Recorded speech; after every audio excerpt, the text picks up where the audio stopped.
Sometimes life gives you a second chance when you least expect it.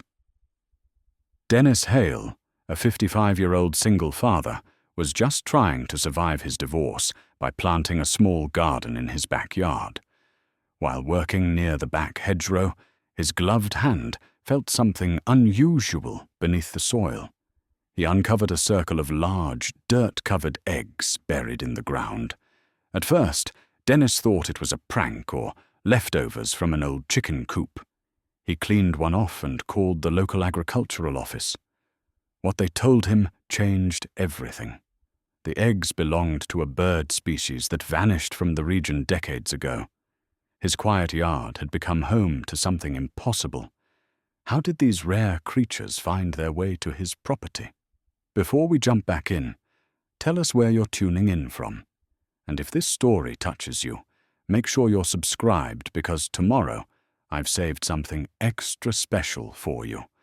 The morning light filtered through the kitchen window of Dennis Hale's rental house, casting pale squares across the linoleum floor. He sat at the small table with his coffee, the same ritual he'd performed every morning for the past 8 months since the divorce papers were finalized. The manila envelope still sat in the drawer beneath the silverware, a reminder he couldn't quite bring himself to throw away or file somewhere permanent. It existed in limbo, much like Dennis himself. The house was quiet. Too quiet most days. It was a far cry from the suburban home he'd shared with Pauline and Lily Grace for nearly 2 decades. That house had been filled with the sounds of family life, his daughter's music drifting from upstairs, Pauline's phone conversations with her sister, the dog they'd had before it passed 3 years ago. This rental, a modest 2-bedroom cottage on the edge of town, held only the hum of the refrigerator and Dennis's own footsteps. He was 55 years old, though some mornings he felt 70. Early retirement from his position as a high school biology teacher had seemed like the right choice when everything fell apart. The stress of the divorce, the sleepless nights, the difficulty concentrating in front of a classroom full of teenagers who could sense weakness like sharks smelling blood in water. It had all become too much. The school district had been understanding, offering him a decent package given his 28 years of service. But Dennis knew the truth. He'd given up. He'd retreated. The property itself had potential, he supposed. A 1/4 acre of overgrown grass and neglected flower beds, bordered on 3 sides by a weathered wooden fence and on the back by a dense hedgerow of wild privet and honeysuckle. The previous tenants had clearly not been gardeners, but Dennis saw possibility there, or at least he tried to. His therapist, the one Pauline had insisted he see as part of their separation agreement, kept talking about finding purpose, creating meaning, building something new. A garden seemed as good a place as any to start. Lily Grace would be here this weekend. Their arrangement was civilized as these things went. Every other weekend, one evening during the week for dinner, holidays split according to a carefully negotiated schedule that Pauline's attorney had drawn up. His daughter was 16 now, caught in that difficult territory between childhood and independence. She loved him, Dennis knew that, but she was also angry. Angry about the divorce, about the changes, about having to pack a bag every other Friday and pretend that bouncing between 2 houses was normal. He finished his coffee and rinsed the cup in the sink, a habit Pauline had always appreciated. Some routines die hard. The backyard beckoned.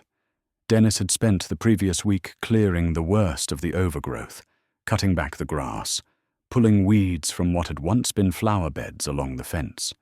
The work felt good, physical, straightforward, a problem with visible solutions. Today he planned to tackle the back hedgerow, clearing enough space to plant tomatoes and peppers, maybe some herbs. Nothing fancy, just something living that he could tend, something that would respond to care and attention. He changed into old jeans and a faded t-shirt from a 5K race he'd run years ago, back when he still did such things. The morning was cool, early spring, arriving tentatively after a long winter. The kind of weather that promised warmth but delivered slowly, making you earn it. Dennis pulled on his leather work gloves, the good ones, not the cheap cotton ones that wore through in a day, and headed outside. His neighbour, Constance Pritchard, was already in her own yard, tending to her roses. She was 78, a widow of 5 years, and one of the few people Dennis had spoken to more than briefly since moving in. She'd brought him a casserole the first week, refusing to take no for an answer when he'd tried to politely deflect her kindness. "Morning, Dennis," she called over the fence, her voice carrying that particular quality of older women who'd spent their lives being heard without shouting. "Morning, Constance. Roses looking good this year.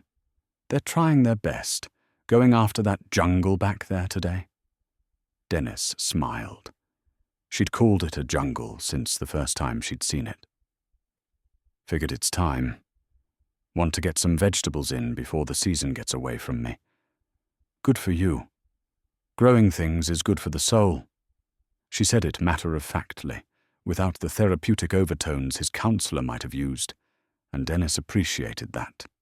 He made his way to the back of the property, where the hedgerow stood thick and tangled. Up close, it was even more imposing than it looked from the house, a wall of green and brown, vines twisted through branches, years of unchecked growth, creating an almost impenetrable barrier.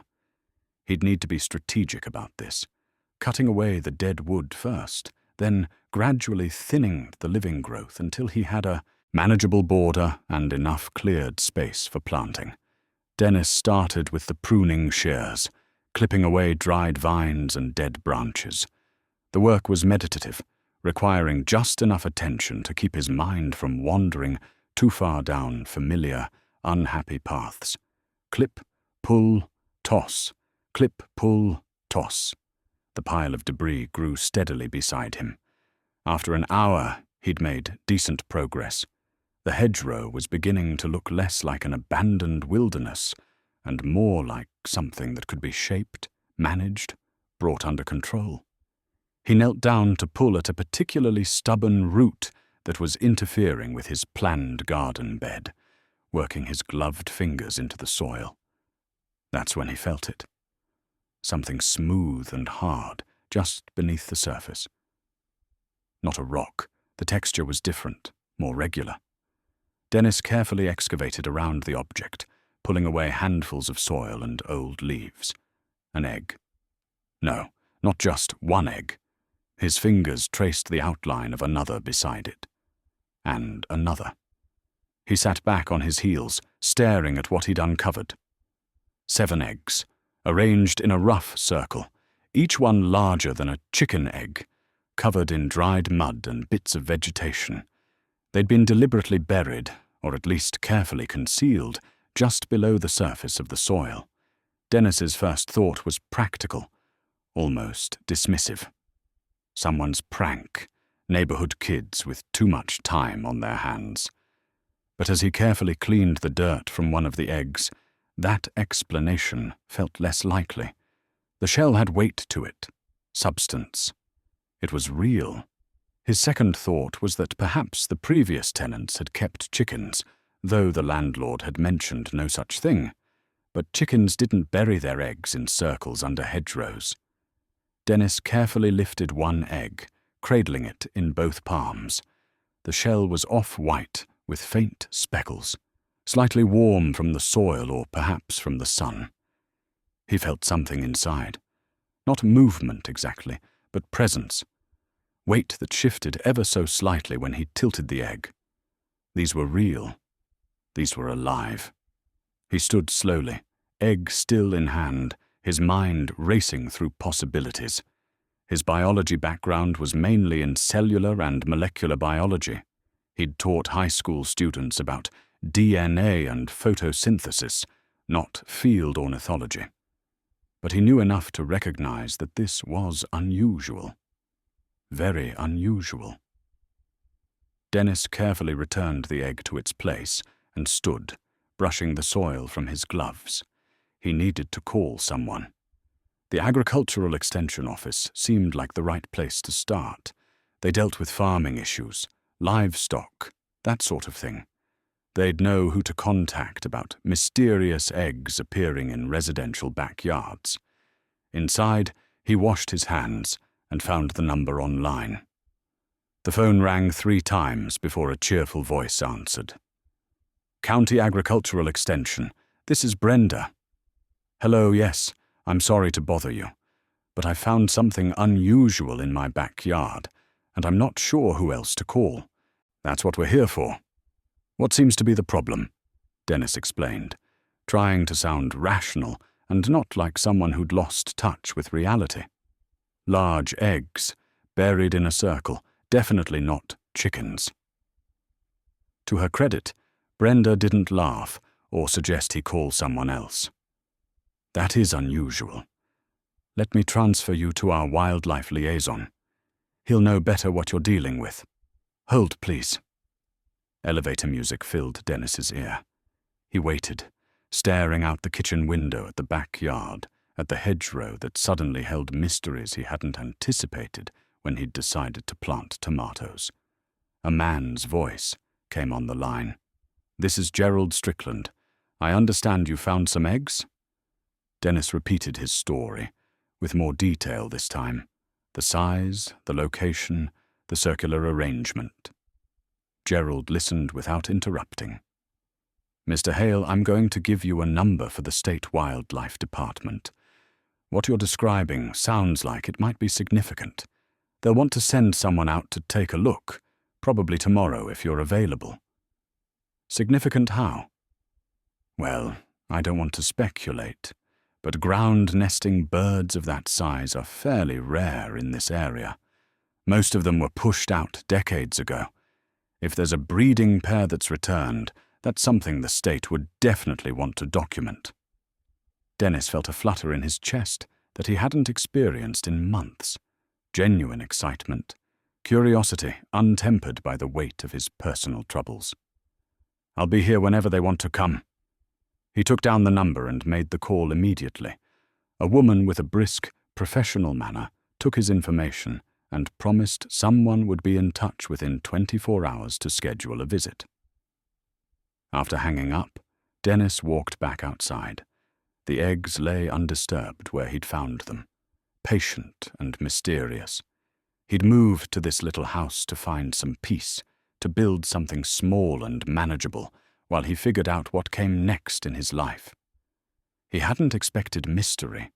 He hadn't expected anything that mattered beyond his own small world of loss and recovery. Dennis knelt by the hedgerow again, studying the eggs without touching them. 7 potential lives, hidden in his neglected backyard.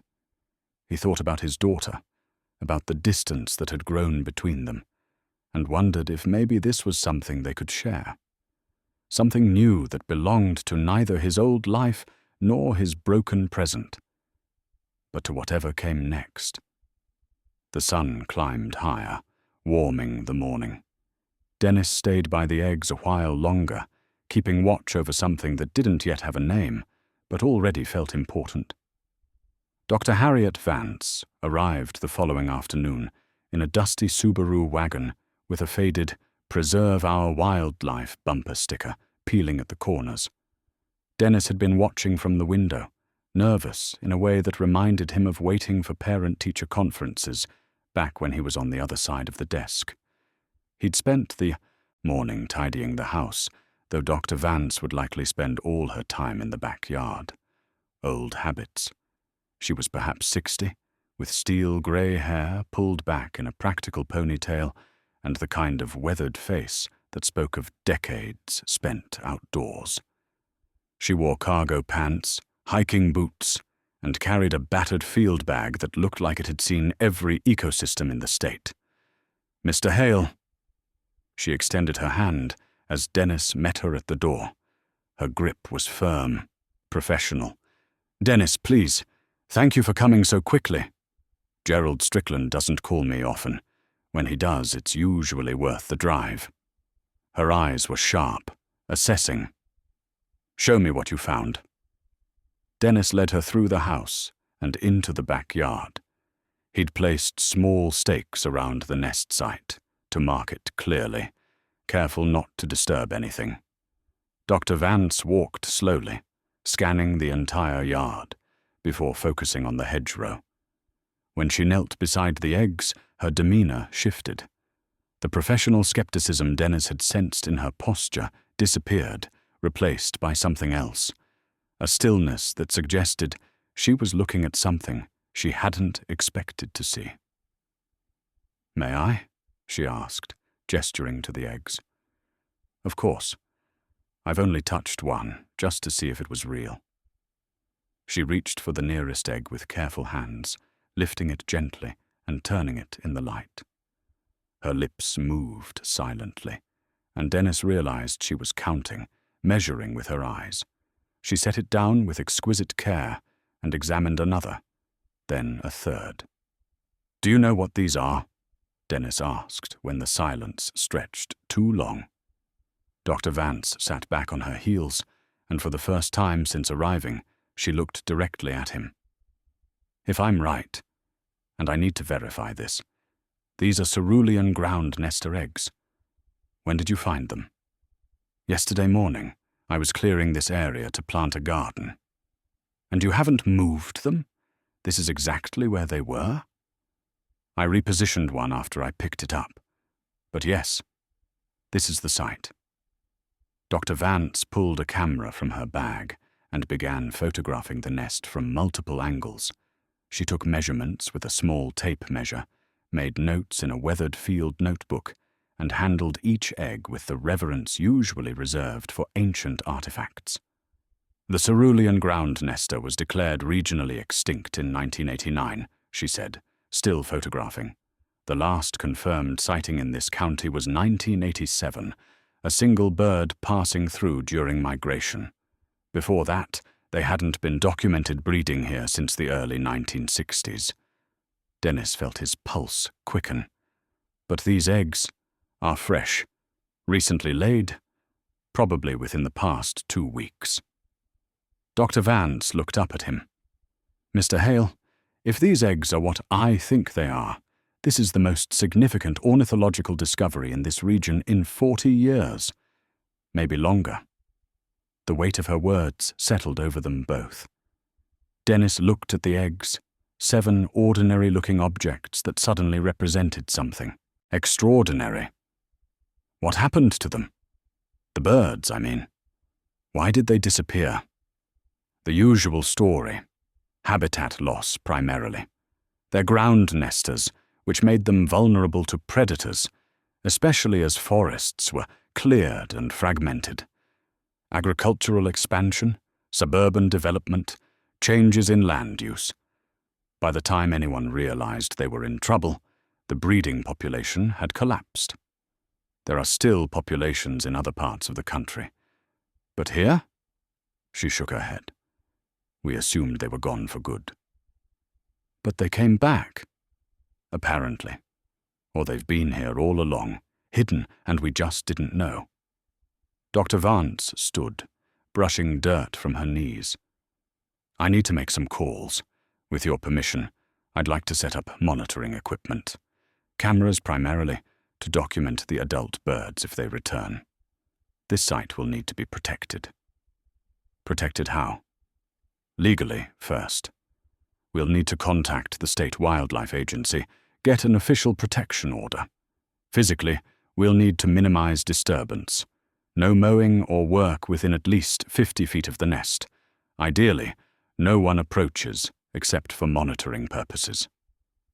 Dennis thought of his garden plans, then dismissed the thought as petty.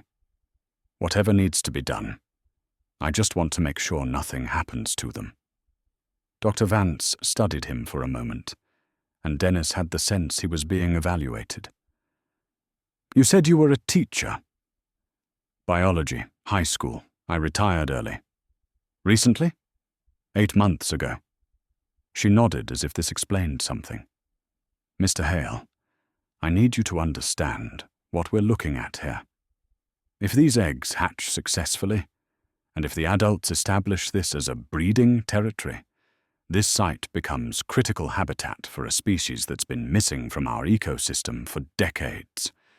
That's going to bring attention. Researchers, media, possibly conflict with neighbors or local regulations. Your life is going to get complicated.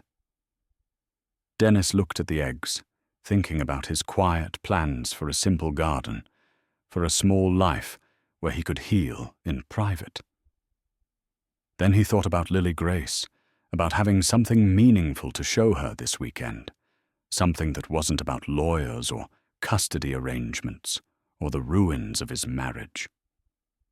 I understand, he said. When can you set up the cameras? Dr. Vance allowed herself a small smile. Tomorrow morning, if that works for you. In the meantime, I'm going to send these photos to a colleague at the State University. I want confirmation before we make this official. Do you think you're wrong? No, but I want to be sure. She pulled a business card from her pocket and handed it to him. Call me if anything changes. If you see the adult birds, if there's any disturbance, anything at all. After she left, Dennis stood in the backyard as the afternoon light slanted long across the grass. Cerulean ground nesters, birds that weren't supposed to exist here anymore, nesting in his overgrown hedgerow. He tried to process what this meant, but his mind kept circling back to the simple fact of it. Something rare and precious had chosen this place, had chosen, in some strange way, him. He heard a door close next door and saw Constance making her way across her yard toward the fence. Everything all right? I saw the official-looking woman. Constance, you're not going to believe this. Dennis walked over to the fence, suddenly eager to share the news. Those eggs I found, they're from a bird species that's been extinct in this area for decades. Her eyebrows rose. Extinct? They thought so. But apparently they're back, or they never left. I'm not entirely sure, but Dr. Vance, the ornithologist, she says this is significant. Really significant. Constance was quiet for a moment, her expression thoughtful. You know, my husband Arthur was an amateur birder, spent every weekend out with his binoculars and his field guides. He used to talk about the birds that had disappeared from this area. I remember him mentioning ground nesters, said it was a shame we'd pushed them out. Did he ever see any? The cerulean ground nesters? Not that I recall. But he would have loved this. Loved knowing they came back. She smiled, but there was sadness in it. He had boxes of notes and old field guides up in my attic. You're welcome to them if you think they'd be useful. I'd like that very much. I'll bring them by tomorrow. She looked toward his backyard, though the nest site wasn't visible from where she stood.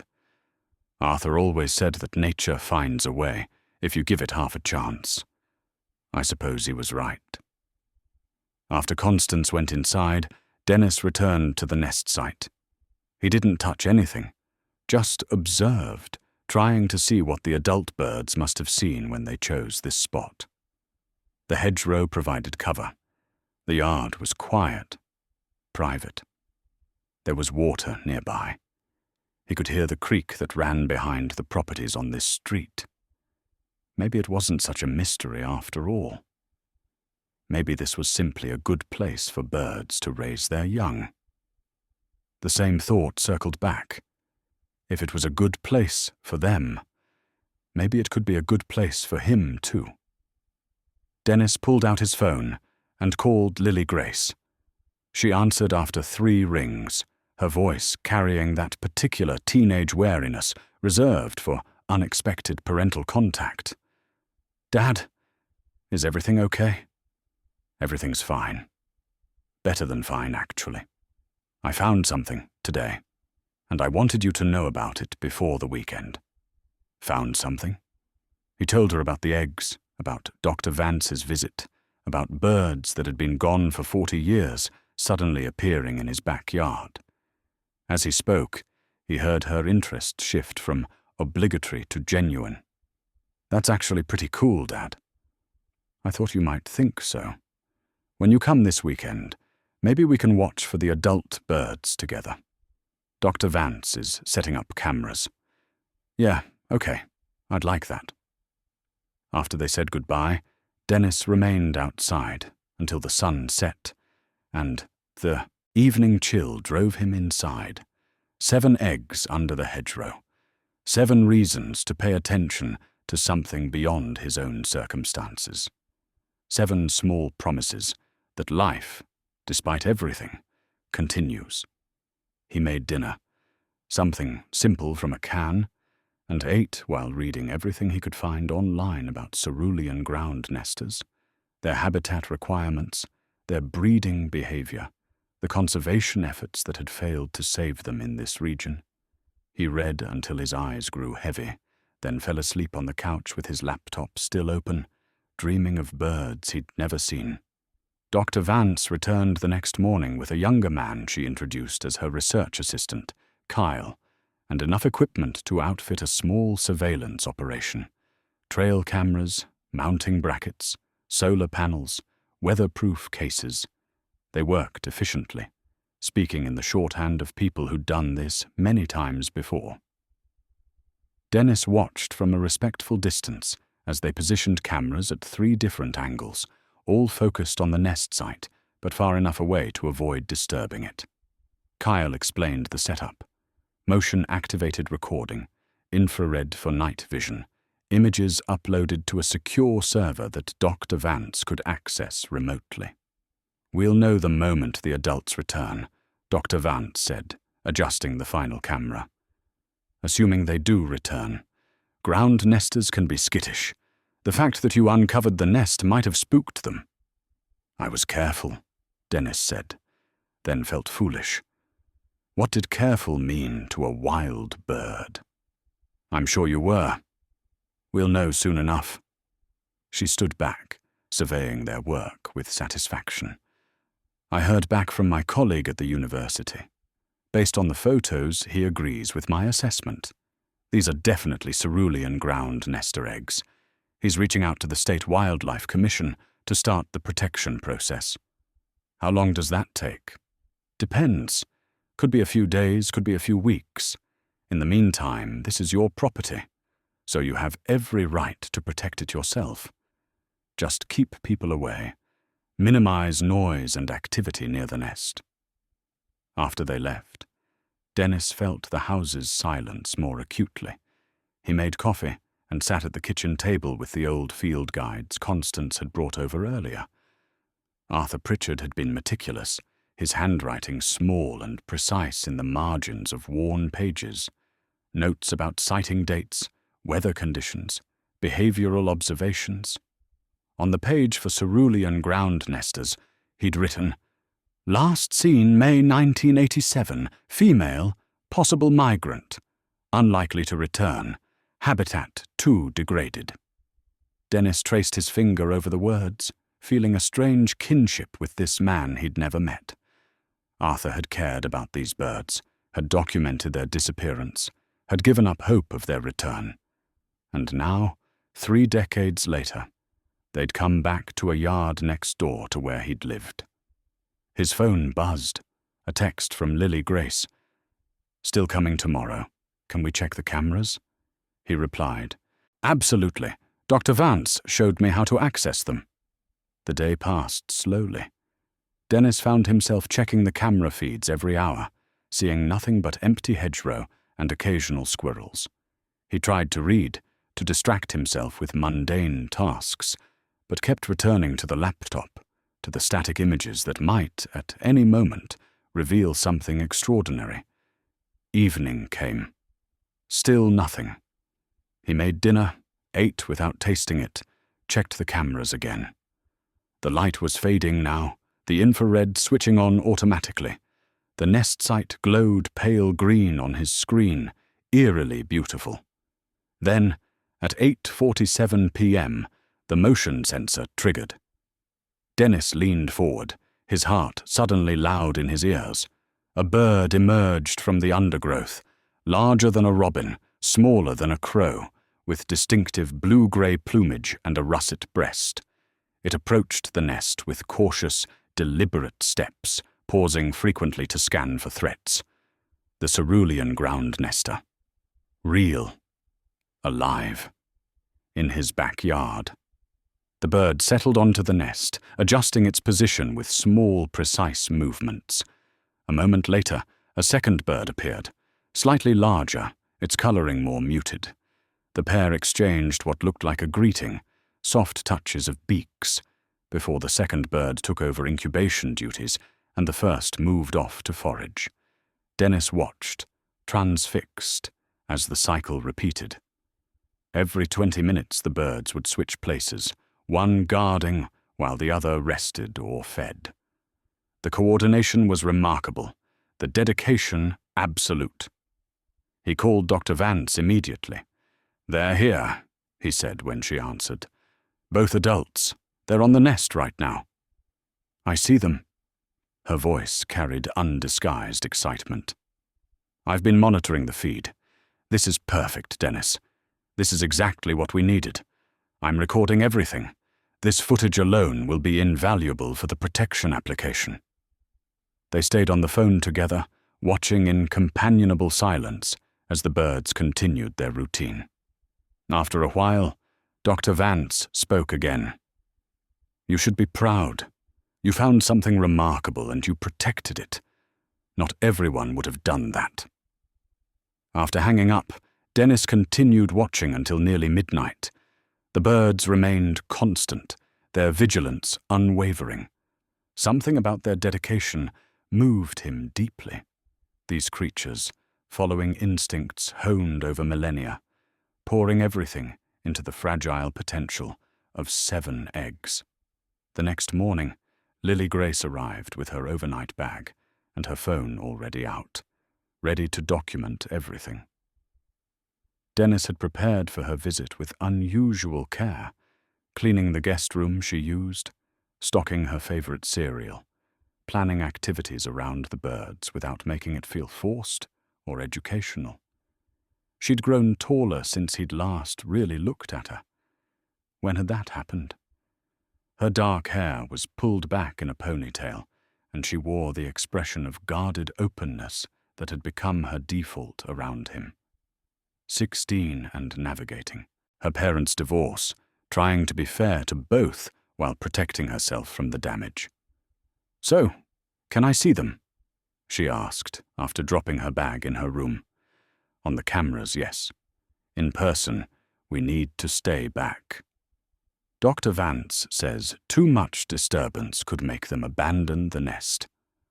They sat together at the kitchen table, Dennis's laptop between them showing the live feed. One adult was on the nest, the other nearby, preening. "They're beautiful," Lily Grace said softly. "I looked them up last night. I can't believe they've been gone so long. Your grandpa would have loved this. He was always trying to get me interested in birds when I was your age." "Did it work?" "Not really. I was more interested in microscopes than binoculars back then." Dennis smiled. "I wish I'd paid more attention." They watched the feed in comfortable silence. After a while, Lily Grace spoke again, her voice careful. "Mum says you're doing better. That this is good for you." Dennis glanced at his daughter, surprised. "She said that?" "Yeah. Last night when I told her about the birds. She said it's good that you have something to care about." It was the closest thing to approval Pauline had offered in months, delivered second-hand through their daughter. Dennis felt something loosen in his chest. "It is good," he admitted. "I wasn't doing well for a while there. You probably noticed." "Kind of hard not to." No accusation in her voice, just honesty. "I'm sorry you had to see that. See me like that." Lily Grace shrugged, still watching the screen. People go through stuff, I get it. But yeah, this seems better. Like you actually care about something again. They spent the afternoon monitoring the cameras, researching cerulean ground nesters, discussing conservation and habitat loss, and the complex reasons species disappear and sometimes return. His daughter asked questions Dennis didn't know how to answer, so they looked up the answers together, learning side by side. At dinner, pizza because some traditions survive divorce, Lily Grace showed him how to create a social media account to document the bird's progress. People care about this stuff, Dad, and it might help with the protection thing Dr. Vance talked about. I don't know anything about social media. I'll help you. Come on, it's easy. She set up the account, wrote a simple post explaining the discovery, and attached a photo from the camera feed. Dennis felt old and awkward about the whole process, but Lily Grace's enthusiasm was infectious. Within an hour, the post had 50 shares. By bedtime, over 200. Local birding groups were tagging each other, conservation organizations reaching out, people expressing wonder and hope at the idea of a species returning. See? Lily Grace said, scrolling through the comments. People care. That night, after his daughter had gone to bed, Dennis checked the cameras one more time. The birds were there, patient and present, guarding their future. He thought about Arthur Pritchard's note in the field guide, unlikely to return, and felt gratitude for being wrong, for nature's refusal to accept human pronouncements of finality. His phone buzzed, a text from Pauline. Lily says you found some rare birds. That's nice. She seems happy. He stared at the message for a long moment before typing back. Yes. It's been good. Thanks for letting her stay involved. 3 dots appeared, disappeared, appeared again. Then, keep doing whatever you're doing. She needs her dad. Dennis set the phone down, his throat tight. Small mercies, small reconciliations. Like birds returning to habitat everyone said was lost forever. He fell asleep on the couch again, the camera feed still glowing on his laptop, keeping watch over the remarkable thing that had chosen his broken-down backyard to call home. The next 3 weeks passed in a rhythm Dennis hadn't experienced since before the divorce. Days filled with purpose, attention focused outward rather than inward on his own failings and regrets. He woke early each morning to check the camera feeds, documenting the adult bird's routines in a notebook he'd started keeping. The female, he'd learned to distinguish them by size and plumage, arrived at the nest at dawn. The male took over around mid-morning. They alternated throughout the day with remarkable consistency. Dr. Vance visited twice a week, reviewing the footage and taking additional measurements. She'd secured preliminary protection status for the site, which meant official signage and legal backing if anyone tried to interfere. The paperwork was temporary, pending a full environmental review, but it was something.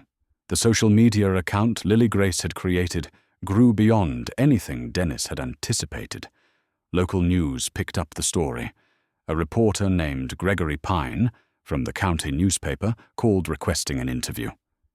Dennis hesitated. Publicity felt uncomfortable, intrusive, but Dr. Vance encouraged him. The more people know about this, the stronger our case for permanent protection, she'd said. And honestly, good news about conservation is rare enough that people want to hear it. Gregory arrived on a Wednesday morning, a man in his 40s with a professional camera and the slightly rumpled appearance of someone who spent more time chasing stories than worrying about appearances. He was respectful, asking thoughtful questions about the discovery and listening carefully to Dennis's answers. What made you call the agricultural office instead of just assuming it was nothing? Gregory asked. Dennis considered the question. I taught biology for nearly 30 years. I've seen enough to know when something doesn't fit the usual pattern. These eggs were deliberately placed, carefully arranged. That suggested intention, purpose. I wanted to know what purpose. And now you're the guardian of a species that was thought to be gone from this region. I'm just the person who happened to find them. The birds did. The hard part, surviving, finding their way back, choosing to nest here. The article ran the following Sunday with the headline, "Miracle in the Backyard, Extinct Birds Return to County." Dennis cringed at miracle, but the piece itself was well-written and accurate. Gregory had captured the significance without sensationalizing, had let the facts speak for themselves. The response was immediate and overwhelming. His phone started ringing before he'd finished his morning coffee. Emails flooded his inbox, birding enthusiasts wanting to visit, researchers requesting data-sharing agreements, conservation groups offering support, and a surprising number of people simply wanting to express their joy at the news. Constance helped him manage the chaos. She'd lived through her husband's various projects and had a practical approach to well-meaning strangers. "You need boundaries," she said, sitting at his kitchen table with a notepad. "Visiting hours if you're going to allow visits at all. An email template for responding to requests. Someone to help you screen calls." "I don't know how to do any of this." "That's why I'm here. Arthur would have wanted someone to help you the way I wished someone had helped him." Together they established protocols. Observation visits by appointment only. Groups limited to 5 people. Everyone required to stay at least 30 feet from the nest site. Dennis created a simple website with information about the birds and the protection efforts, directing most inquiries there. Constance fielded phone calls during the day when Dennis needed to focus. The local birding community proved invaluable. A woman named Patricia Westbrook, who'd been watching birds in the county for 40 years, volunteered to coordinate a monitoring schedule. Soon, Dennis had a rotation of trained volunteers, each taking a 4-hour shift to observe from a distance and document any changes or concerns. "You can't do this alone," Patricia told him during her first shift. "And you shouldn't have to. This belongs to all of us now." Dennis wasn't entirely comfortable with that sentiment. The birds had nested on his property, after all, but he recognized the truth in it. Conservation couldn't be one person's burden. Lily Grace spent increasing amounts of time at the house, often coming by after school on days when she was supposed to be with her mother. Pauline didn't object, which surprised Dennis until his daughter explained. "Mum thinks it's good for me. Something about learning responsibility and connecting with nature." Lily Grace rolled her eyes, but affectionately. "She's not wrong, though. This is pretty cool." His daughter had taken ownership of the social media accounts, posting updates and responding to comments with an ease Dennis envied. She'd created educational content about ground-nesting birds, habitat loss, and what individuals could do to support conservation.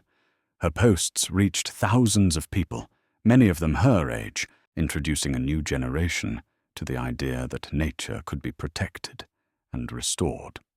"You're good at this," Dennis told her one evening as they reviewed analytics together.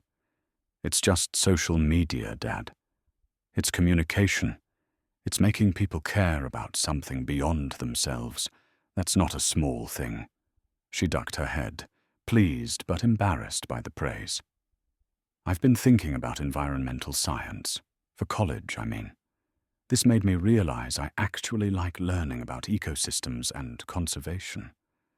Dennis felt something shift in his chest, pride mixed with bittersweet awareness that she was growing up, growing away toward her own life.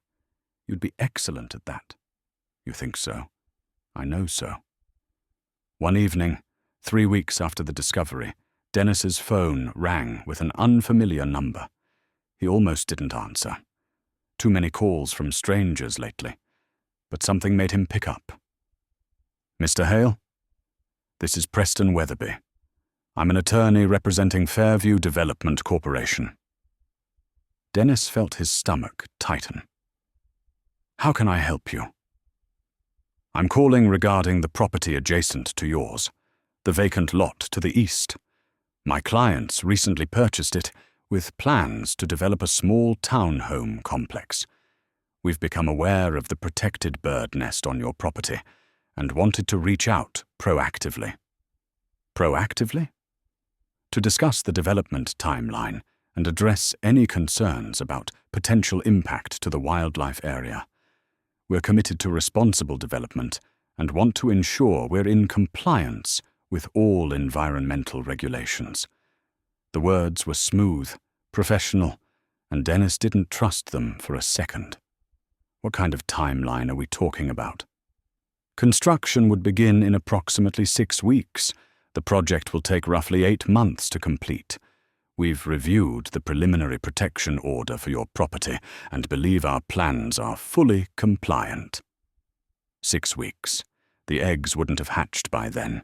The chicks would still be vulnerable, dependent on their parents. Heavy machinery, noise, disruption. It would be a disaster.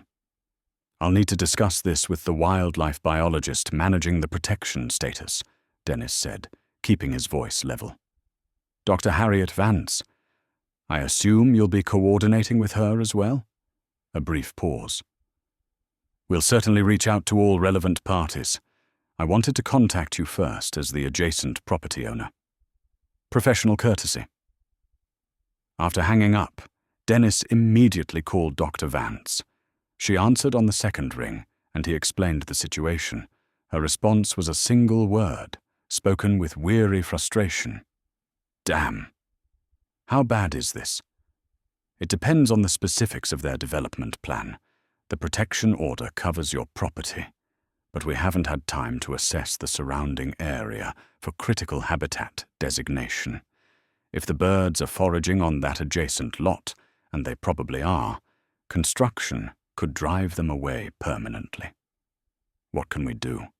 I need to see their plans. I need to document the birds' use of the adjacent property, and we need to accelerate the permanent protection application to include expanded habitat. She paused. Dennis, this is going to get complicated. Are you prepared for that? He thought about the birds, about their patient dedication to the 7 eggs they'd chosen his yard to protect. He thought about Lily Grace's enthusiasm, about purpose he'd found in something beyond his own pain. Yes, he said, whatever it takes. After the call ended, Dennis walked out to the backyard in the gathering dusk. The motion sensor cameras captured him approaching, but he stayed well back from the nest site. He could see one of the adults, a dark shape settled over the eggs, keeping them warm through another night. 6 weeks. Not enough time for the eggs to hatch, for the chicks to fledge, for this fragile return to become established. Dennis felt the weight of what was coming. Conflict, complexity, stakes that extended beyond his small yard. He'd wanted a quiet garden. He'd gotten something much more demanding. But standing there in the failing light, watching over birds that had defied extinction to choose this place, Dennis found he didn't regret it. The motion sensor cameras became Dennis's obsession. Dr. Vance had installed 4 additional units around the perimeter of his property, and, with the permission of the property management company, 2 on the adjacent vacant lot. Every frame of footage mattered now, proof that the cerulean ground nesters used the surrounding area for foraging, that their habitat extended beyond the narrow boundaries of Dennis's yard. Dennis spent hours each evening reviewing the day's recordings, noting timestamps when the birds appeared, mapping their movements on a hand-drawn chart of the properties. The male bird favored the eastern edge of the vacant lot, where wild grasses grew thick. The female ranged wider, venturing into the overgrown areas near the creek that ran behind both properties. This is good, Dr. Vance said during one of her visits, reviewing his documentation. Detailed records like this strengthen our case for expanded habitat protection. But we need more than just observation. We need expert assessment of what happens if this habitat is disturbed. She'd brought reinforcements, a younger ornithologist named Kevin Cho from the State University, and an environmental attorney named Judith Kepler, who volunteered with Green Valley Alliance, a local conservation group. They sat around Dennis's kitchen table like generals planning a campaign. "The protection order you have is temporary and limited," Judith explained. She was in her 50s, with close-cropped grey hair and the direct manner of someone who'd argued too many losing cases to waste time on pleasantries. "It covers disturbance to the nest site itself, but it doesn't prevent adjacent development. To stop or delay construction, we need to prove the development will significantly harm a protected species." "Which it will," Kevin interjected. He was younger, earnest, animated when he spoke. "Ground-nesting birds are extremely sensitive to disturbance during breeding season. Construction noise alone could cause nest abandonment. Add in vibration, habitat destruction, increased human presence. These birds wouldn't stand a chance." "The question is whether we can prove that in time," Judith said. "Fairview Development has all their permits approved. They're not legally required to conduct additional environmental review because those permits predate the discovery of the birds. We need to file for an emergency habitat expansion, but that requires documentation they can't easily dismiss." "What kind of documentation?" Dennis asked. "Proof of foraging patterns. Proof that the adjacent property is essential to the birds' survival. Expert testimony about the impact of construction. All of it needs to be bulletproof because Fairview will fight this. Development projects this size represent significant investment. They won't walk away without a fight." Over the following days, the effort intensified. Volunteers from the birding community took shifts monitoring the birds from dawn until dusk, recording every movement, every foraging trip, every behavioral pattern. Patricia Westbrook organized the schedule with military precision, ensuring coverage without overwhelming Dennis's property with activity. Kevin Cho spent 3 full days on site, conducting his own observations and collecting data for his assessment report. He measured vegetation density, catalogued food sources, documented the microhabitats the birds utilized. His enthusiasm was infectious, though Dennis sometimes felt exhausted just watching him work. Lily Grace became an unofficial research assistant, helping to organize data and create visual presentations of the birds' ranging patterns. She'd recruited friends from her environmental club at school to help with the effort, and Dennis's small house regularly filled with teenagers earnestly discussing foraging behavior and habitat corridors. "Your dad's basically famous now," one of Lily's friends told her during a Saturday work session. "My mum follows the bird updates online. She cries every time there's a new video." Lily Grace glanced at Dennis, who was trying to navigate his suddenly crowded home with grace. "He's just doing what needs to be done." "It's still pretty cool." Constance managed the logistical chaos with steady competence, keeping coffee flowing and gently redirecting over-enthusiastic volunteers who wanted to get closer to the nest site than regulations allowed. She'd become the unofficial guardian of boundaries, both literal and figurative. "You're going to wear yourself out," she told Dennis one evening after the volunteers had left, and he was preparing to review another 8 hours of footage. "You need to pace yourself. This is going to be a long fight." "I know. But every day matters. The eggs could hatch any time now." "They could. And when they do, you'll need energy to deal with whatever comes next. Trust the people who are helping you. You don't have to do everything yourself." He knew she was right, but letting go of control felt dangerous. These birds had appeared in his yard, had become his responsibility. Trusting others with that responsibility required faith he wasn't sure he possessed. The following week brought the first crack in Fairview Development's smooth facade. Gregory Pine published a follow-up article detailing the construction threat, and the response was immediate. Letters poured into the county planning office. Environmental groups issued statements. Social media erupted with people demanding the development be delayed or relocated. Preston Weatherby, the developer's attorney, responded with his own statement, emphasizing property rights and legal compliance. Fairview Development sympathizes with conservation concerns, but we have invested significant resources in this project based on legally obtained permits. We intend to proceed as planned while taking all reasonable precautions to minimize any potential impact. The battle lines were drawn. Judith Kepler filed for an emergency hearing to expand the protected habitat zone. The hearing was scheduled for 3 weeks out. Not enough time for the eggs to hatch and the chicks to fledge, but the best they could manage given the legal calendar. "We need to use every day," Judith told Dennis and the assembled volunteers at a strategy meeting. More documentation, more expert testimony lined up, more public support demonstrated, and we need Dennis prepared to testify personally about the discovery and his observations. Dennis felt his stomach clench. Testify? In front of who? The County Planning Commission. 5 elected officials who'll decide whether to grant the habitat expansion. Your story matters, Dennis. You're not just a property owner. You're the person who recognized something significant and protected it. That carries weight. He thought about standing in front of officials, making a case for birds he'd known existed for less than 2 months. Public speaking had never been his strength, even during his teaching career. "I'll do it," he said, because what else could he say?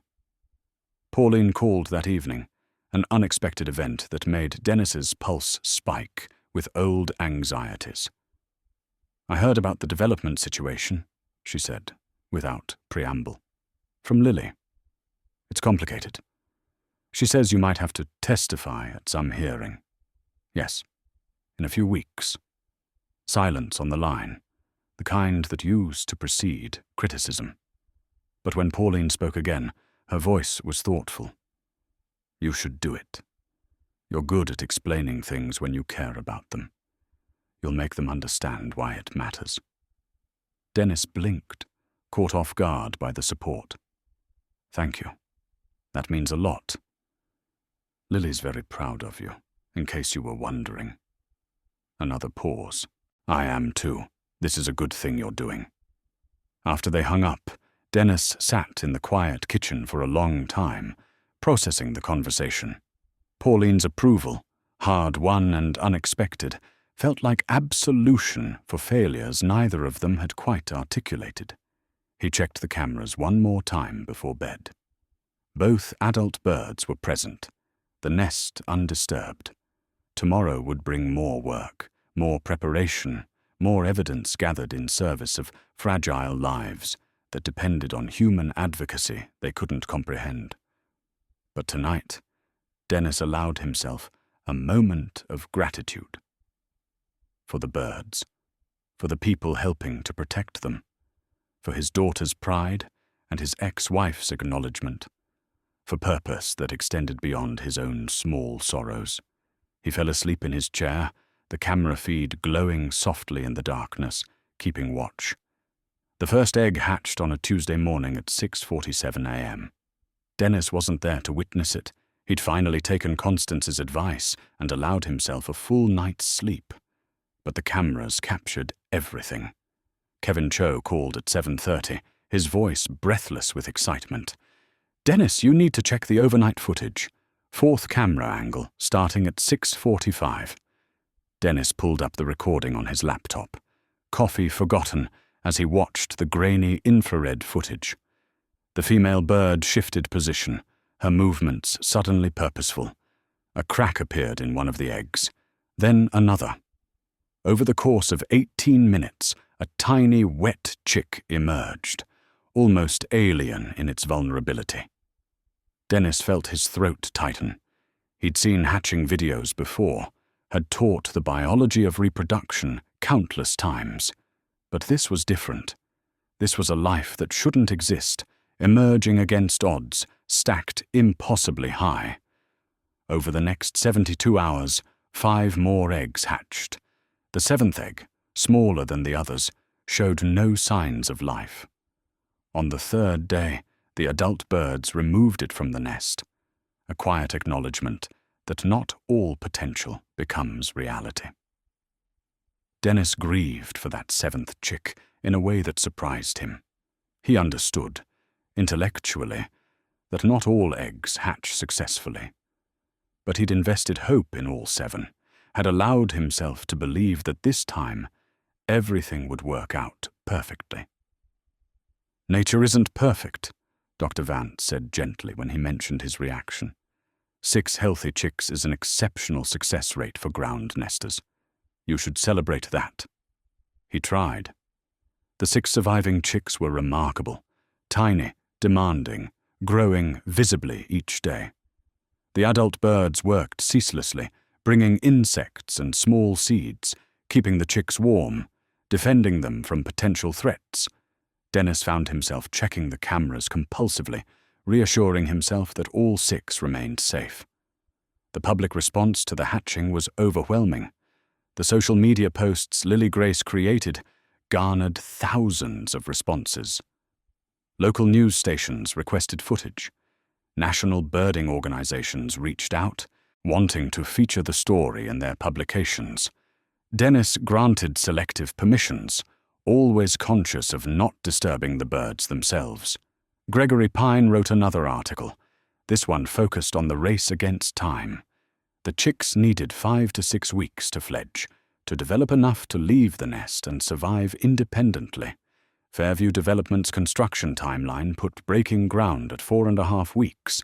The emergency hearing would determine whether the chicks had the time they needed. Preston Weatherby responded to the article with a statement expressing concern for the birds, while emphasizing that Fairview remained committed to their legal rights and timeline. "We are exploring all possible accommodations that don't require abandoning a project that will bring jobs and housing to the community."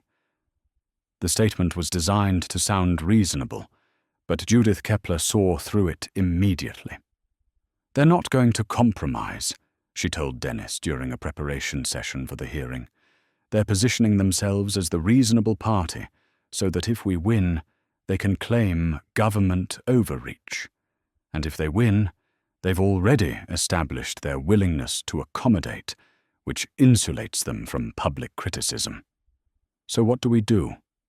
We make the strongest possible case that construction cannot proceed without catastrophic impact.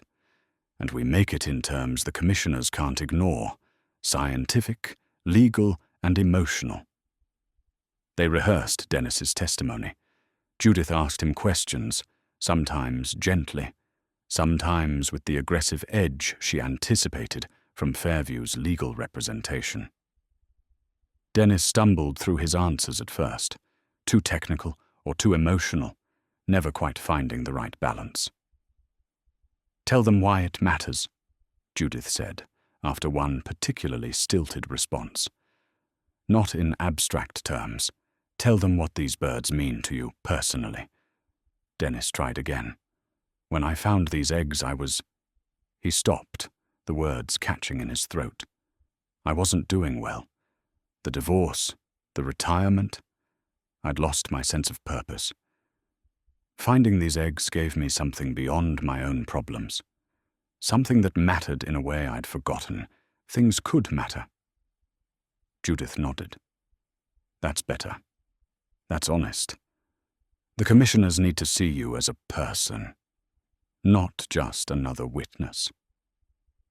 Lily Grace attended the rehearsal sessions when she could, offering feedback from a younger perspective. "You sound too much like a teacher sometimes, Dad. Like you're lecturing.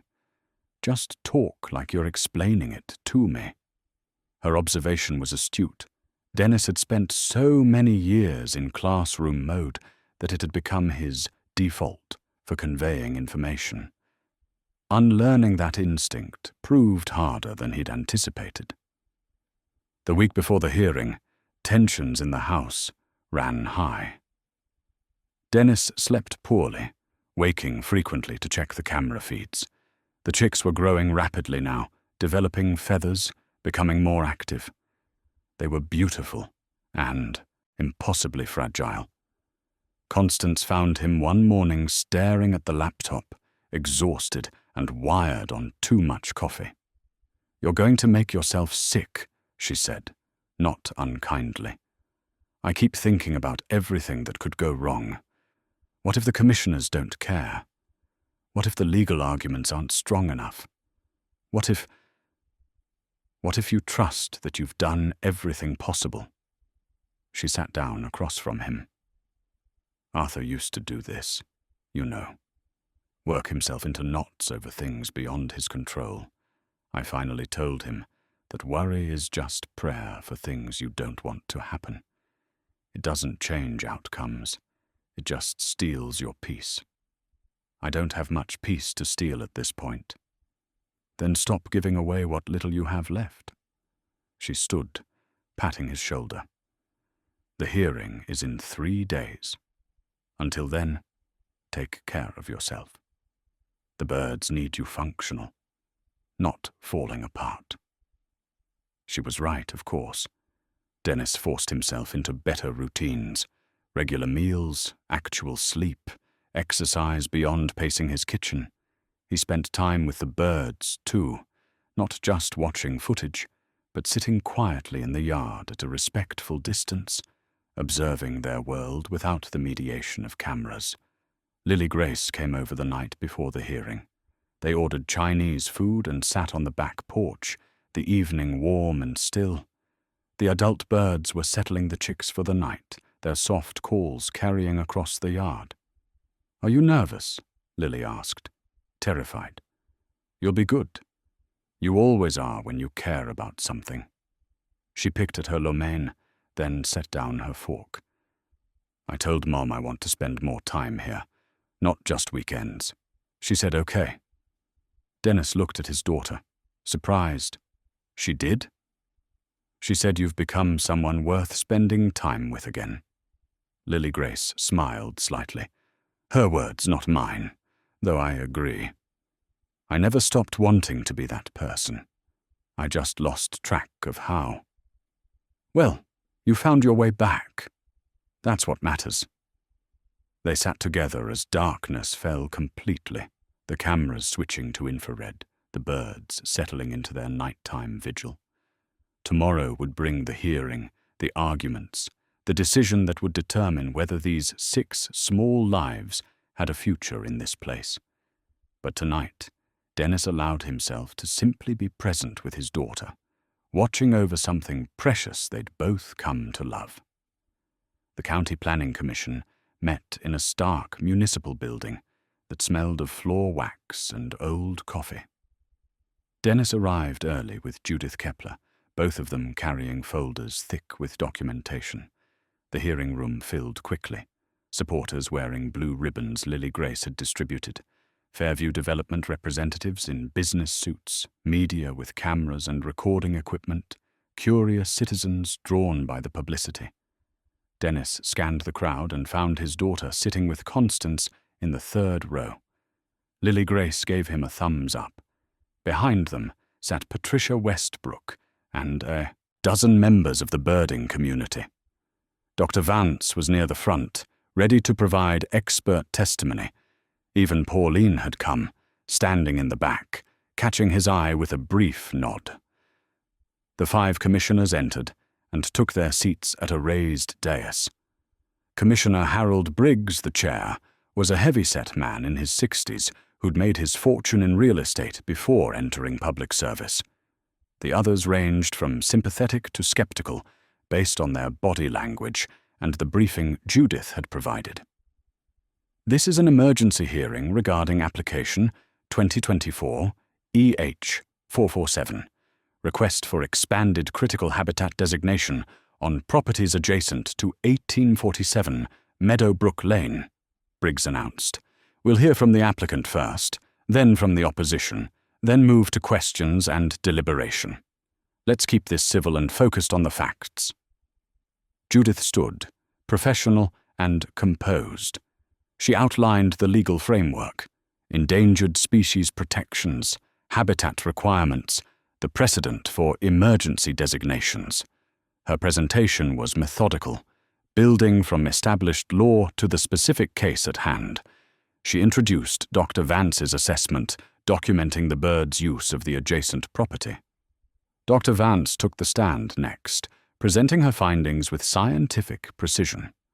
She explained foraging patterns, the critical importance of buffer zones for ground nesting species, the extreme sensitivity of cerulean ground nesters to disturbance during breeding season.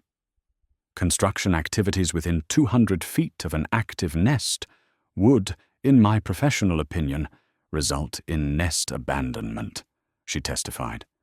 Given that this is the only confirmed breeding pair in the region, such abandonment would effectively eliminate any chance of population recovery.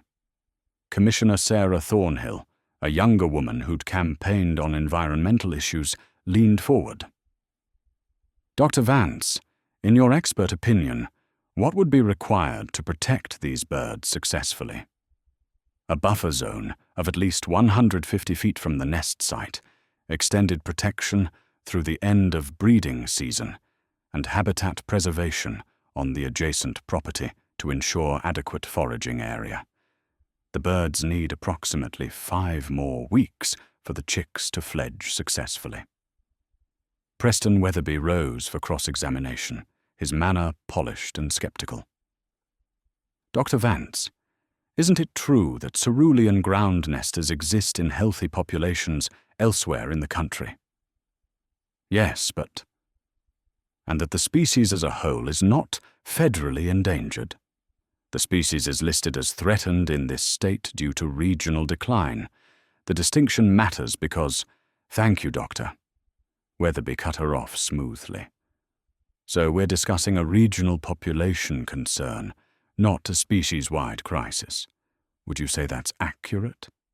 I would say that regional extinctions are how species-wide extinctions begin, Dr. Vance replied evenly. Every population matters. Weatherby nodded, as if conceding the point, though Dennis could see the strategy. Minimize the urgency. Frame this as one nest among many rather than a critical recovery opportunity. Fairview's presentation came next. Architectural renderings showed attractive townhomes, carefully landscaped. An economic impact study projected jobs, tax revenue, housing for young families. Their environmental consultant testified that construction could be modified to reduce noise and vibration, that the project represented responsible development that balanced economic and environmental concerns. We're not asking to destroy habitat, Preston Weatherby argued. We're asking to proceed with a legally permitted project while taking reasonable precautions.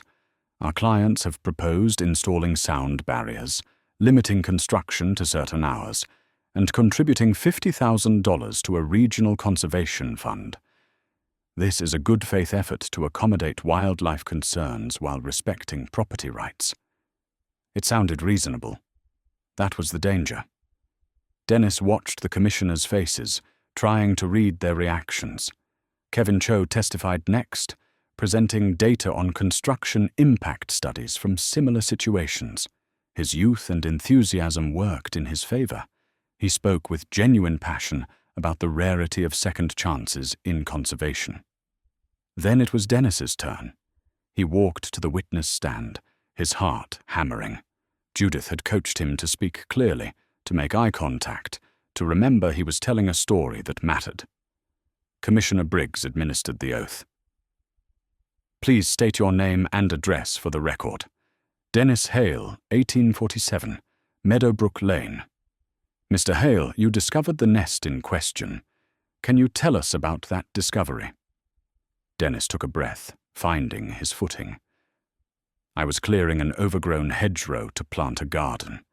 I'd recently retired from teaching, gone through a divorce, and wanted something simple to focus on. When my hand felt those eggs beneath the soil, I didn't know what they were. I just knew they were deliberate, purposeful. Someone or something had placed them there carefully. He continued, describing his call to the agricultural office, Dr. Vance's visit, the identification of the species. He talked about watching the adult birds return, about witnessing the hatching, about 6 fragile lives, depending on decisions made by people who'd never see them up close. "These birds chose my property," Dennis said. "I don't know why. Maybe the habitat was right, maybe it was chance. But they're there now, and they're thriving. 6 chicks that represent the first successful breeding in this area in nearly 40 years. That's not just about birds. It's about whether we believe in recovery, in second chances, in protecting something precious when we have the opportunity." His voice caught slightly on the last words. He hadn't meant to get emotional, but there it was. The truth of what this meant to him laid bare. Preston Weatherby stood for cross-examination. "Mr. Hale, you mentioned going through a divorce. Has this situation with the birds provided you with a sense of purpose you were lacking?" Judith objected immediately. "Relevance, Commissioner?" "I'm establishing the witness's emotional investment in the outcome," Weatherby replied smoothly. Briggs considered. "I'll allow it. But tread carefully, Mr. Weatherby." "Mr. Hale?" Dennis met Weatherby's eyes. "Yes. Protecting these birds has given me purpose. That doesn't make them less important. If anything, it helps me understand how much we need things worth protecting. But your personal investment might cloud your judgment about what's actually best for the community." "My personal investment makes me pay attention. The evidence for why these birds matter exists whether I care about them or not. The data doesn't change based on my feelings." Weatherby smiled thinly. "No further questions." Lily Grace took the stand after Dennis, speaking about educational value and youth engagement with conservation. Her composure impressed him. She spoke clearly, confidently, without the nervousness he'd felt. Constance testified about community history, about her late husband's documentation of species decline and his hope for recovery. Her testimony carried the weight of decades of institutional memory the commissioners couldn't dismiss. The hearing stretched past 3 hours. Finally, Commissioner Briggs called for deliberation. "We'll take a brief recess, then reconvene for questions and a vote." Dennis stepped outside into the bright afternoon, his legs unsteady. Lily Grace hugged him. "You were perfect, Dad. I don't know about perfect. You were honest. That's better." The recess lasted 30 minutes that felt like hours. Dennis stood outside the municipal building, unable to sit, unable to eat the granola bar Constance offered. Other supporters clustered in small groups, speaking in hushed tones as if loud voices might somehow influence the deliberation happening inside. Dr. Vance joined Dennis on the steps. "You did well in there." "I got emotional. Emotion isn't weakness. These commissioners are people. They need to understand what's at stake, not just as policy, but as something real and immediate." Judith emerged from inside, her expression neutral. "They're ready. Let's go." The hearing room felt more crowded somehow, the air heavier with anticipation. The commissioners filed back in, their faces revealing nothing. Dennis found his seat between Lily Grace and Constance, his daughter's hand finding his and squeezing tight. Commissioner Briggs called the session to order. "We've deliberated on application 2024 EH447. Before we vote, commissioners have questions for both parties." Commissioner Thornhill spoke first. "Dr. Vance, if we approve this habitat expansion with the recommended buffer zone, What are the realistic chances of these chicks surviving to fledging? With minimal disturbance, I'd estimate better than 70% survival rate. That's exceptional for ground nesters. Without protection, with construction beginning in 2 weeks, I'd estimate near zero survival. Commissioner Frank Morrison, who'd remained silent throughout the hearing, leaned forward. Mr. Weatherby, your client's proposed modifications to reduce impact. Can you guarantee those modifications would be sufficient to prevent nest abandonment? Weatherby stood. Commissioner, we can guarantee good faith efforts to minimize impact. However, wildlife behavior can't be guaranteed under any circumstances. What we can offer is a substantial financial contribution to conservation efforts and reasonable construction modifications. That's not an answer to my question. With respect, Commissioner, there are no guarantees in nature. We're offering mitigation measures that represent industry best practices. Morrison nodded slowly, his expression thoughtful. So you're asking us to allow construction that might destroy this nest in exchange for money that might help birds somewhere else, sometime in the future? We're asking you to respect legal property rights while acknowledging environmental concerns through reasonable compromise. Commissioner Briggs addressed Judith. Counselor, if we approve the expanded habitat designation, what's the duration? Are we talking about permanent restrictions on development? The emergency designation would last through the end of breeding season, approximately 6 weeks. After that, a full environmental impact assessment would determine long-term protections. If the birds don't return next year, restrictions could be lifted. If they do establish this as breeding territory, permanent protections would be appropriate. So potentially permanent restrictions based on one season's nesting? Based on the return of a regionally extinct species to a critical habitat? Yes, sir. This isn't about one season. It's about whether we allow a population to re-establish or eliminate it before it has that chance. The questions continued, each commissioner probing different aspects: legal precedent, economic impact, scientific certainty, timeline flexibility.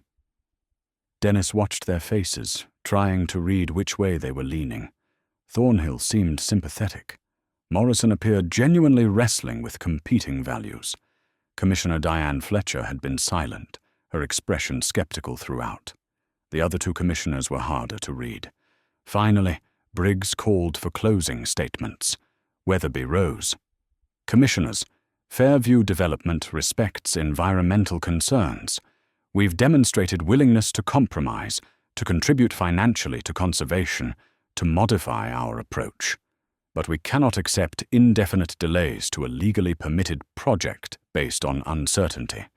We ask that you deny this application and allow us to proceed with our proposed mitigation measures. Judith stood. Commissioners, you have an opportunity that doesn't come often to make a decision that protects something genuinely rare and allows it to flourish. The science is clear. The timeline is clear.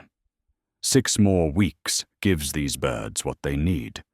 Denial means almost certain nest failure and elimination of the only breeding pair in the region. I'm asking you to choose recovery over convenience, protection over profit. Briggs looked at his fellow commissioners. Any further discussion before we vote? Morrison spoke. I appreciate Fairview's willingness to discuss mitigation, but I've heard nothing that convinces me construction can proceed without catastrophic impact to these birds. The timeline alone is problematic. Breaking ground before the chicks fledge seems reckless, Commissioner Fletcher countered. I understand the conservation concern, but we're talking about significant economic impact based on 6 birds and scientific projections that, while informed, aren't certainties. I'm troubled by the precedent we set if we delay legal projects indefinitely. It's not indefinite, Thornhill interjected. It's 6 weeks. And these aren't just 6 birds. They're representatives of a species we thought we'd lost. That means something. Briggs raised his hand, quieting the discussion. Let's vote. The motion before us is to approve application 2024 EH 447, expanding critical habitat designation to include the adjacent property with a 150-foot buffer zone for a duration of 6 weeks, with reassessment required before any permanent designation. Commissioner Morrison? I vote to approve. Commissioner Thornhill? Approve. Commissioner Fletcher? I vote to deny.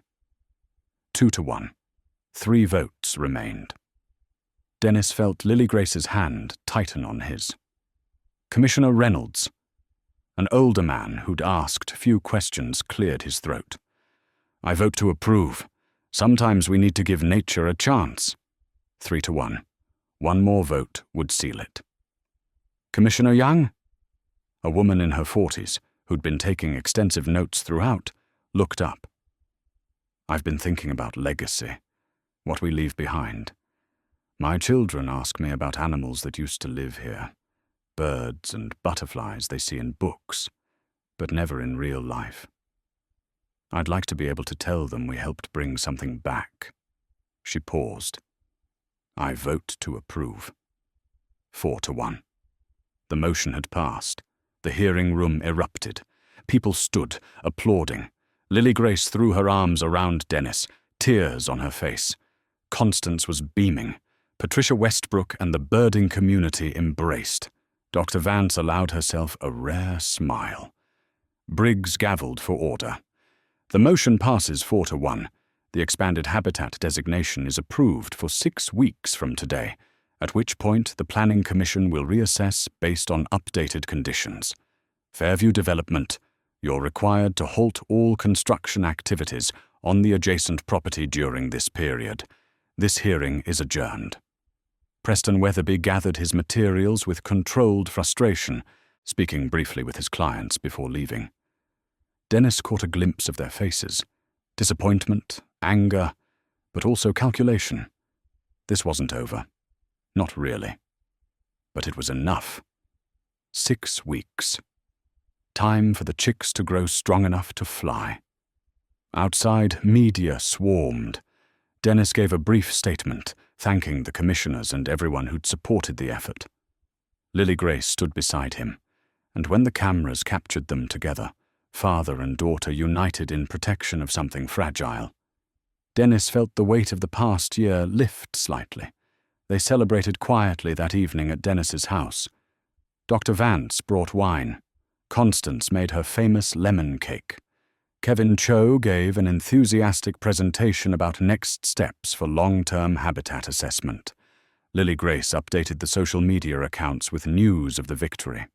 Later, after everyone had left, Dennis and his daughter sat in the backyard as darkness fell. The chicks were settling for the night, their soft peeping carrying across the quiet yard. We did it, Lily Grace said. We bought them time, that's all. But sometimes time is everything. Dad? Yes? I'm really proud of you. Dennis pulled her close. I'm proud of you too. You helped make this happen. They sat together until the cameras switched to infrared, keeping watch over 6 small lives that had 6 more weeks to grow strong enough to fly. The 6 weeks granted by the Planning Commission became a countdown that shaped every day. Dennis installed a large calendar in his kitchen, each date marked with observations, chick development milestones, weather conditions, any notable events. Dr. Vance had explained that fledging didn't happen all at once.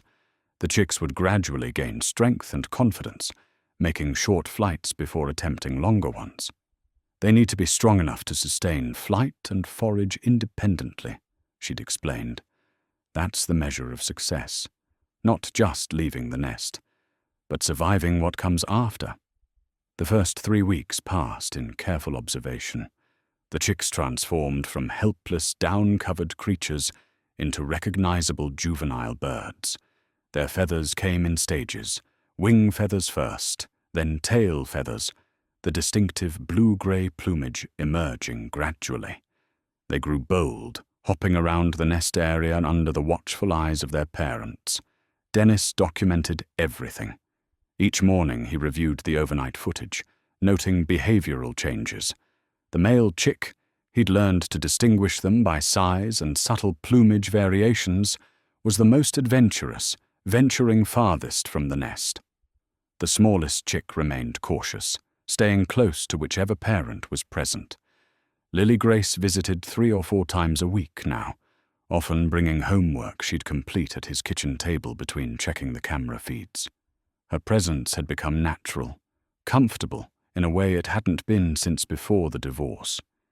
They'd developed an easy routine. She'd make coffee, he'd prepare breakfast, they'd review the night's recordings together. "The little one is getting braver," she observed one morning, watching footage of the smallest chick exploring a few feet beyond the nest. "Look how it keeps checking back, making sure Mum is still there." "Learning independence is hard," Dennis said, "even for birds." She glanced at him, understanding the subtext. "Yeah, but you figure it out eventually." The community's investment in the bird's success remained strong. Patricia Westbrook's volunteer monitoring schedule continued, providing continuous documentation of the chick's development. Local school groups organized fundraisers for long-term habitat protection. Gregory Pine wrote weekly updates for the newspaper, each article drawing more attention to the small drama unfolding in Dennis's backyard. But not everyone celebrated. Dennis received hate mail, mostly anonymous letters accusing him of blocking economic progress, of caring more about birds than people. Someone left a note on his windshield. "Jobs matter more than your pets." The county planning office reported receiving calls demanding the commission reverse its decision. "Some people will always choose development over conservation," Judith Kepler told him when he mentioned the harassment. "Try not to let it get to you. We won fair and square." Constance had a more practical approach. People fear change, even positive change. Don't waste energy on those who can't see past their own immediate interests. The 4th week brought the first flight attempts. Dennis was watching the live feed when it happened. The male chick, largest and boldest, suddenly launched himself from the ground. His wings beat frantically, and for 3 glorious seconds, he was airborne. The landing was graceless, but he was up immediately, hopping with what looked like excitement. Dennis called Lily Grace, who was at school. "The first one flew, just for a few seconds, but he flew. Send me the video. I want to show my environmental club." Over the next several days, all 6 chicks began practicing. Some caught on quickly, managing longer flights and more controlled landings. Others struggled, particularly the smallest chick, who seemed hesitant to leave the ground. Dennis found himself anxious watching that one, projecting human emotions onto a wild creature. "They all develop at their own pace," Dr. Vance reminded him during one of her visits. "The smaller chick will fly when it's ready. The parents won't leave without it." By the start of the 5th week, 4 of the chicks could sustain flight for 30 or 40 feet. They began foraging with their parents, learning which insects were preferable, which plants yielded seeds. The transformation from helpless nestlings to functional juvenile birds was remarkable to witness. But 2 chicks lagged behind, the smallest and one mid-sized chick that seemed to have a slight wing asymmetry. They could manage short flights, but struggled with altitude and distance. Dennis's anxiety increased as the calendar advanced. Would 6 weeks be enough? Preston Weatherby sent a formal letter to the Planning Commission at the 5-week mark, noting that Fairview Development expected to resume construction on schedule and requesting confirmation that no further delays would be entertained. The letter was professional, but carried an unmistakable edge. They'd complied with the Commission's order, and they expected reciprocal compliance. Judith filed a response requesting a 2-week extension based on the documented flight development of the chicks. 2 of the 6 aren't ready, she told Dennis. We have video evidence. The Commission needs to see that the birds need more time. An emergency session was scheduled for the end of week 5, 3 days before Fairview's construction was set to begin. The countdown had reached its critical point. Dennis slept poorly in the days leading up to the session. He watched the camera feeds obsessively, silently willing the 2 struggling chicks to master flight.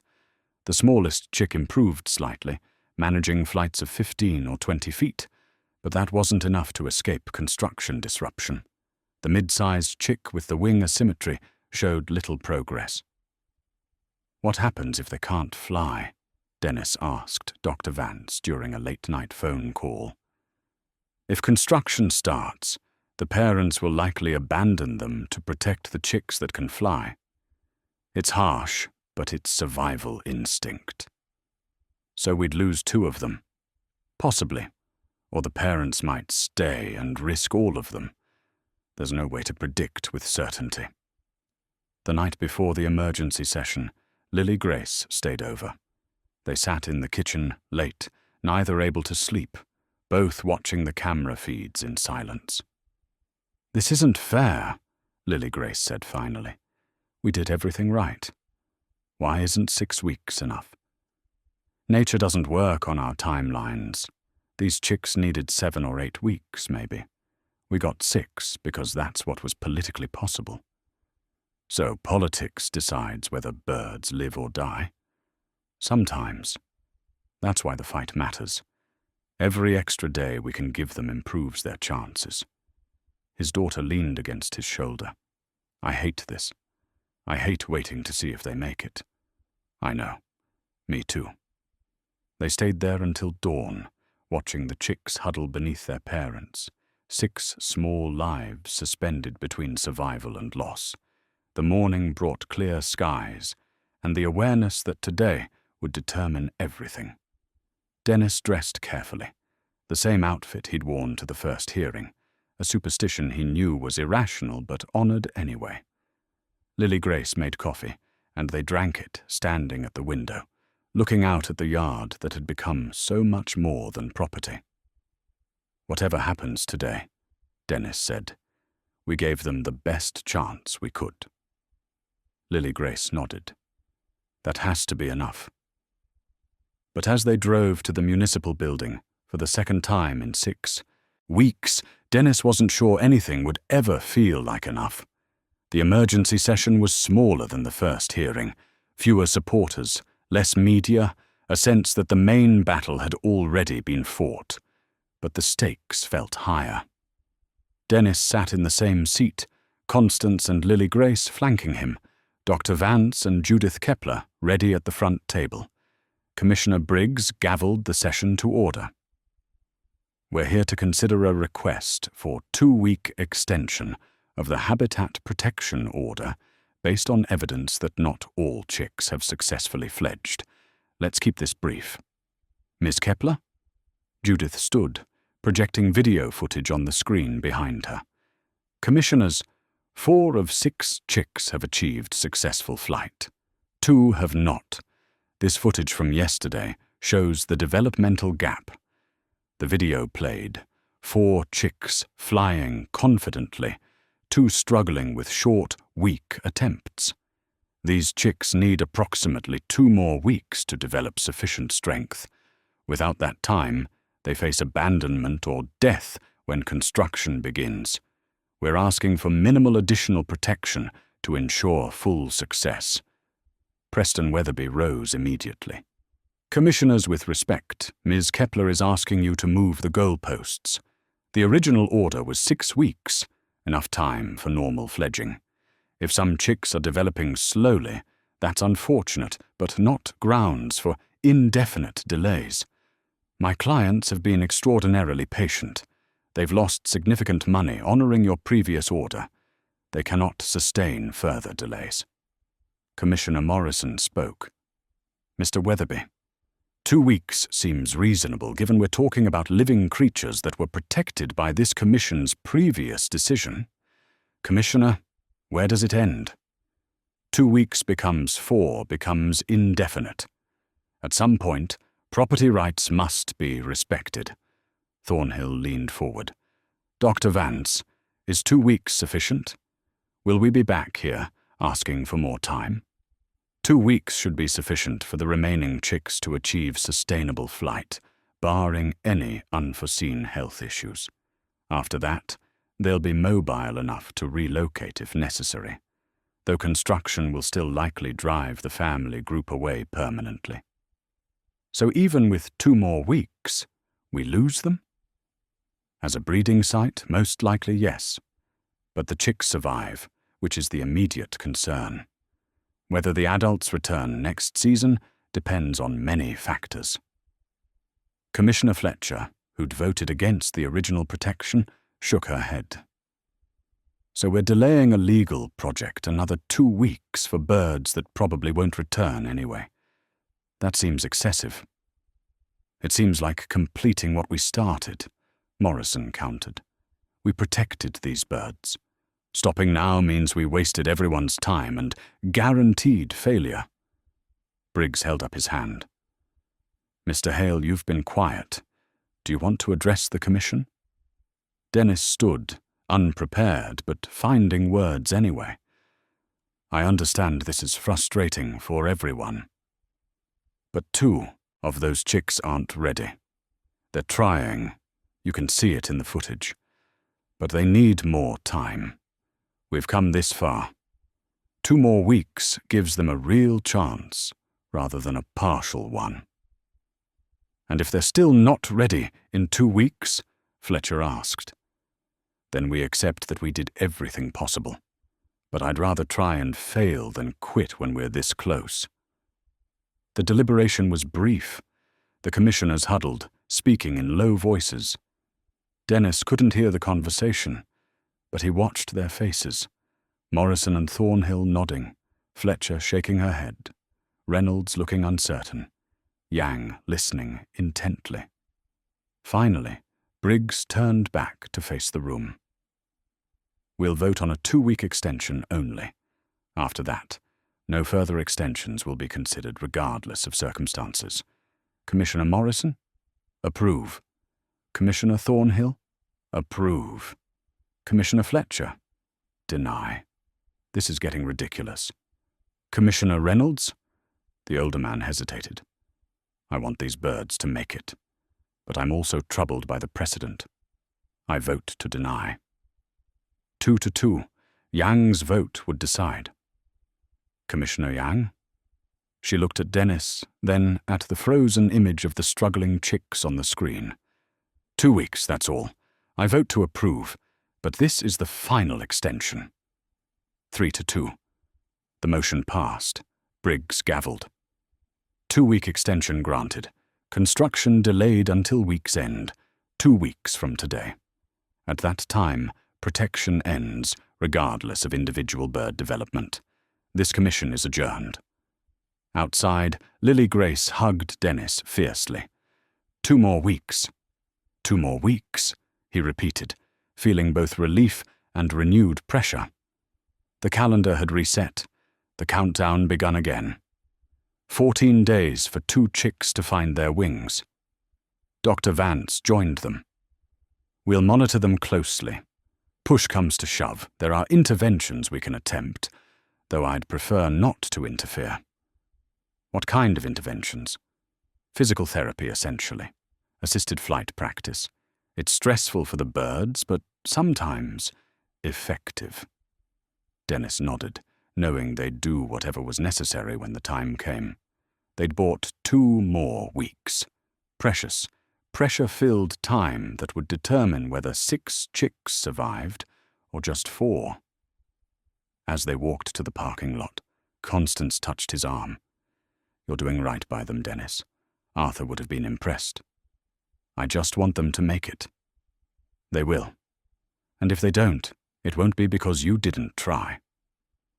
Dennis drove home, with Lily Grace, both of them quiet, both understanding that the hardest part still lay ahead.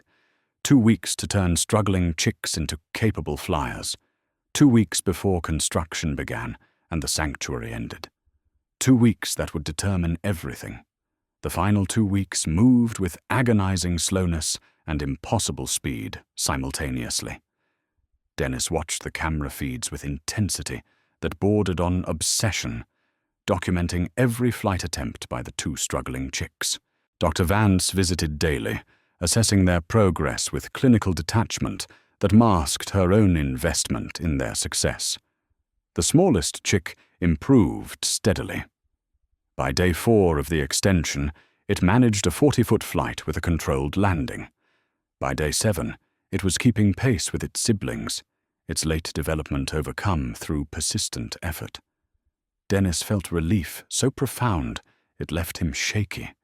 The mid-sized chick with the wing asymmetry proved more challenging. Its flights remained erratic, limited to 20 feet at best, the slightly malformed wing affecting its balance and endurance. Dr. Vance brought in a colleague, and together they considered intervention. "We could attempt physical therapy," the colleague suggested. "Capture the bird, work the wing muscles, encourage proper development. But the stress could do more harm than good." "How much time?" Dennis asked.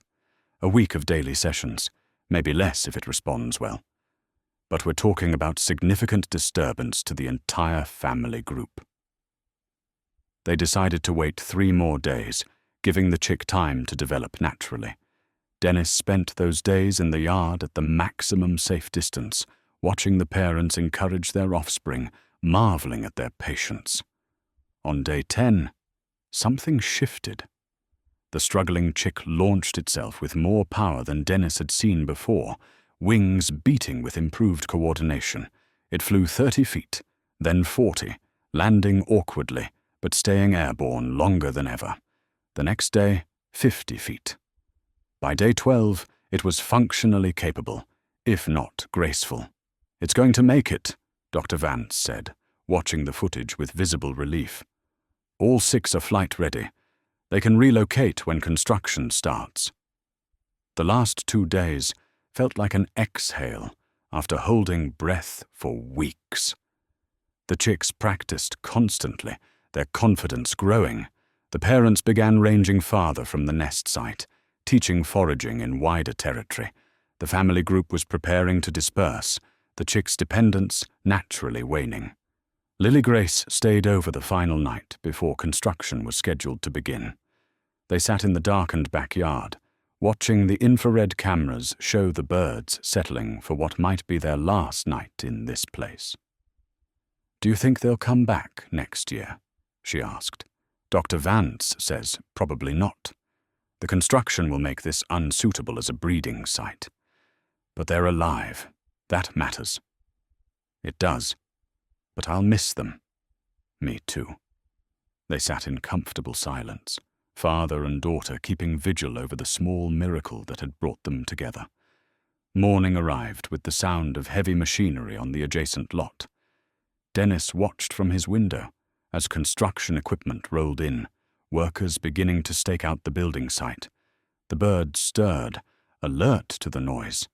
Within an hour, the adult male led 3 chicks away from the property. The female followed shortly after with the remaining 3, including the smallest and the one with the wing asymmetry. They didn't return. Dennis stood in his yard, staring at the empty nest site, feeling the absence like a physical weight. Success and loss tangled together. They'd survived. But they were gone. Constance found him there an hour later. "You did it, Dennis. All 6 made it. They're gone. They're alive. That's what matters. You gave them what they needed." Over the following weeks, life slowly returned to normal, though nothing felt quite the same. The camera equipment came down, the volunteer schedule disbanded. Gregory Pine wrote a final article celebrating the successful fledging, including photos of all 6 chicks in flight. The Planning Commission approved permanent protection status for Dennis's property, establishing it as a conservation easement. The adjacent townhomes went up on schedule, forever altering the habitat. But Dennis's transformation proved more permanent than the birds' residence. He accepted a part-time position with the County Parks Department, teaching conservation education programs. Lily Grace applied to environmental science programs for college, her essay about the cerulean ground nesters earning her a scholarship. His relationship with Pauline settled into genuine friendship, both of them proud of their daughter and able to acknowledge their own growth through hardship. 6 months after the birds left, Dennis stood in his backyard with new purpose.